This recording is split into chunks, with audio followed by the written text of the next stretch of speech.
En pleine Atlantique Sud, sur l'île volcanique de Sainte-Hélène, où il est exilé depuis 6 ans, le 5 mai 1821 à 17h49, Napoléon s'éteint. Dans sa résidence surveillée de Longwood, comme l'a écrit Chateaubriand, le plus puissant souffle de vie qui jamais anima l'argile humaine s'en est allé. Il est décidé que l'on garde comme ultime témoignage une empreinte de l'empereur défunt. Mais l'île manque de plâtre et les petites statuettes détruites pour le réaliser ne suffisent pas. Il faut faire vite, car le 6 mai au matin, le visage de l'empereur est déjà affaissé et déformé suite au processus de décomposition. Alors que le 6 mai dans l'après-midi est réalisée l'autopsie de l'empereur, le docteur Burton, médecin-chef du 66e régiment, reçoit l'autorisation du gouverneur Lowe pour aller chercher du gispe sur George Island.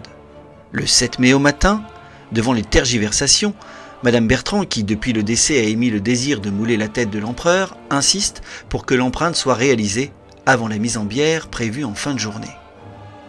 À 16h ce même jour, on prépare donc la tête de l'intéressé.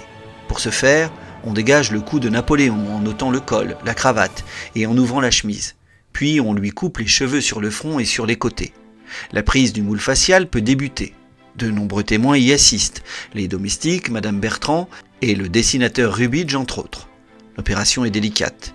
Il y fait chaud et l'odeur est nauséabonde.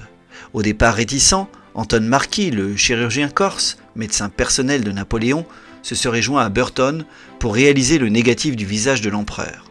La faible quantité de plâtre, le temps réduit pour réaliser l'empreinte, explique qu'elle a été faite en plusieurs morceaux qui vont aller sécher au salon de Longwood au-dessus de la cheminée pendant la mise en bière de Napoléon. Le lendemain, l'empreinte négative doit être transformée en masque positif. Les deux médecins sont présents mais l'opération se déroule mal. Seul le masque positif de la partie faciale réussit. On décide donc de terminer le travail une fois rentré en Angleterre et on met à nouveau l'ensemble à sécher. Mais, dans l'après-midi, le masque facial disparaît. La princesse Bertrand est passée par là. Elle aurait dit à Andrew Darling, tapissier à Jamestown et chargé de prendre les mesures de Napoléon, qu'elle comptait envoyer ce masque au célèbre sculpteur Canova. Les autres parties, pas encore sèches, sont laissées, et Burton les récupère en découvrant la forfaiture. Le 9 mai, Napoléon est enterré au Val du Géranium et sa dépouille y restera pour 19 années. Burton souhaite obtenir gain de cause. Il veut une copie de l'empreinte, souhaite qu'on lui certifie. Mais rien n'est écrit, tout juste des paroles. Avant de partir avec son 66e régiment de colère, il casse la partie crânienne le 27 mai, alors que la famille Bertrand et Anton Marquis sont déjà sur la route du retour.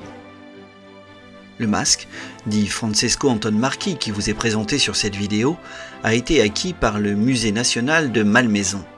Il est, selon les différentes versions des historiens, soit la copie, soit le moulage original fait à Sainte-Hélène.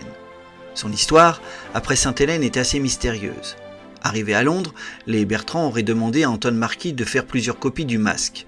L'une aurait été donnée aux Bertrand, l'autre aurait été conservée par Anton Marquis. L'original, quant à lui, aurait été remis par le chirurgien à Madame Mère Laetitia Bonaparte à Rome. Pourtant, cette dernière se plaint dans une lettre de ne pas l'avoir reçu peu de temps après, et aucun témoignage de l'époque ne permet d'affirmer qu'elle conserve ce buste chez elle. Sur le masque d'Anton Marquis, les traces de joints, les lignes de suture et les différents raccords laissent à penser qu'il s'agit d'une composition. Comme le docteur Burton a cassé la partie périphérique du crâne, le moulage est donc en partie apocryphe pour la partie crânienne. Il aurait été reconstitué de mémoire. Pour la partie faciale, le menton est plus effacé et asymétrique et le front est fuyant car le moulage avait été fait 2 jours après le décès de Napoléon. Ce masque présenté ici est donc l'un des plus anciens qui nous soit parvenu et il reste aujourd'hui encore un objet mémoire, matière à émotion, étonnant vestige qui sert la légende napoléonienne.